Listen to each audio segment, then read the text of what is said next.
आज म तपाईहरुलाई यो भेहिकल एकाडेमी एन्ड रिसर्च सेन्टरबाट मिनी गाडीको ट्रायल कसरी दिइन्छ सो सम्बन्धी जानकारी गर्न गइरहेको छु। सबैभन्दा पहिला गाडीमा चढ्नु होला। गाडीमा चढेपछि गाडीका लुकिङ ग्लासहरू मिलाउनु होला। गाडीको लुकिङ ग्लास मिलाएपछि सिट बेल्ट बाँध्नु होला।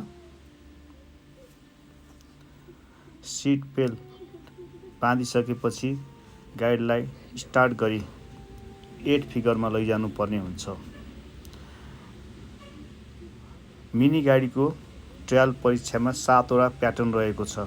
त्यो मध्येमा सबैभन्दा पहिला 8 फिगर हुने गर्दछ। 8 फिगरमा जुन 2 वटा सेतो घेराहरू रहेको छ, यो 2 वटा घेराहरूलाई छुन पाइने छैन।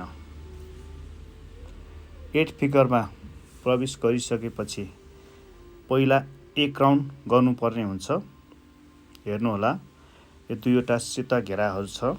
यो सेता घेराहरूलाई नछोई 1 राउन्ड पहिला सक्नुपर्ने छ। हेर्नु होला, यो भिडियोमा तपाईहरुले यो प्रशिक्षण लिन चाहनुहुन्छ भनेदेखि गुजुधारामा रहेको Vehicle Academy and Research Centre प्रालीमा सम्पर्क गर्न सक्नुहुनेछ। यो ठुलो भर्याङ यातायात कार्यालय अर्थात् ट्रान्सपोर्ट म्यानेजमेन्ट अफिस कलङ्कीको ट्रायल सेन्टर पनि हो। हेर्नु होला, हाम्रो इन्स्ट्रक्टरले जुन 2 वटा घेराहरूलाई नछोई 1 राउन्ड सक्नु भएको छ भनेदेखि पुनः हाफ राउन्ड गर्दै 8 फिगरबाट बाहिर निस्कनु पर्ने छ। हेर्नु होला, भिडियोमा देखाए जसरी सवारीलाई यो प्रकारले घुमाउनु भयो भने तपाईहरुले सहज ढङ्गले ट्रायल पास गर्न सक्नुहुनेछ। यहाँ 1 र हाफ राउन्ड सकिएको छ। अब 8 फिगरबाट सवारीलाई स्पिड ब्रेकर तर्फ अगाडि बढाइनेछ। हेर्नु होला, जब सवारीलाई अगाडि बढाइन्छ उफार्न गाडी पाइँदैन, स्मुथली अगाडि लानुपर्ने हुन्छ। सवारी रोकिएमा स्टार्ट बन्द भएमा सिधै फेल हुने गर्दछ। अब यस स्पिड ब्रेकरको अन्तिममा पुगेर साइड लाइट बाल्नु होला। साइड लाइटलाई सवारी अर्थात् गाडी सिधा भएपछि निभाउनु होला अथवा जेब्रा क्रसिङ भन्दा अगाडि निभाउनु होला। अब यहाँबाट रातो बत्ती र पहेँलो बत्तीलाई ध्यान दिनु होला। रातो र पहेँलो बत्ती बलेको छ भने जेब्रा क्रसिङको अगाडि भागमा रोक्नु पर्नेछ, तर यहाँ हरियो बत्ती बलेको हुनाले सिधै सवारीलाई उकालो अर्थात् र्याम्पमा लगिएको छ। र्याम्पको 2 वटा जुन पहेँलो घेराको बिचमालाई गाडीलाई रोकेपछि अब तपाईहरुले सरासर लगेर ओह्रालोमा रोक्नु पर्ने हुन्छ। ओह्रालोमा पहेँलो अगाडिको पहेँलो घेरालाई छुन पाइने छैन। हेर्नु होला, भिडियोमा देखाए जसरी।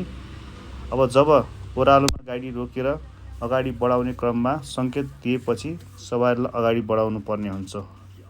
हेर्नु होला, र अब अन्तिम प्याटर्न भनेको ट्रायलको एल ब्याक अर्थात् टी रहेको हुन्छ। हेर्नु होला, सवारीलाई यो पहेँलो घेरा दायाँपट्टिको र बीचको सेतो घेरालाई नछोई हेर्नु होला छुन पाइने छैन। यो 2टा घेरा सेतो बीचको घेरा सम्म अगाडि पुर्याएर चाहिँ नि तपाईहरुले ब्याक गर्दै पछाडि आउनुपर्ने हुन्छ।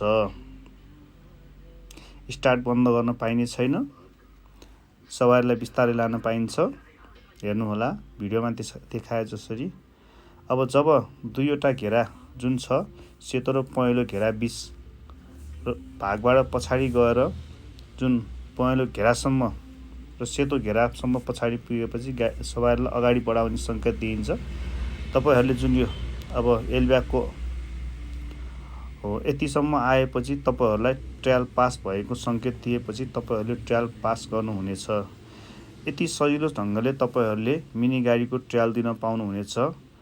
यो ठुलो भर्याङ यातायात कार्यालय अन्तर्गत ट्रायल सेन्टर पनि हो, जुन गुर्जोधारामा अवस्थित छ। यो चन्द्रगिरी नगरपालिका वडा नम्बर 12 मा रहेको छ। तपाईहरुले यसरी सवारी साधन सिक्न चाहनुहुन्छ भनेदेखि 0 लेभलका heavy, mini, car, bike, scooter सिक्न चाहनुहुन्छ भने तपाईँहरूले गुरुजधारामा रहेको भेहिकल एक्टिभमा सम्पर्क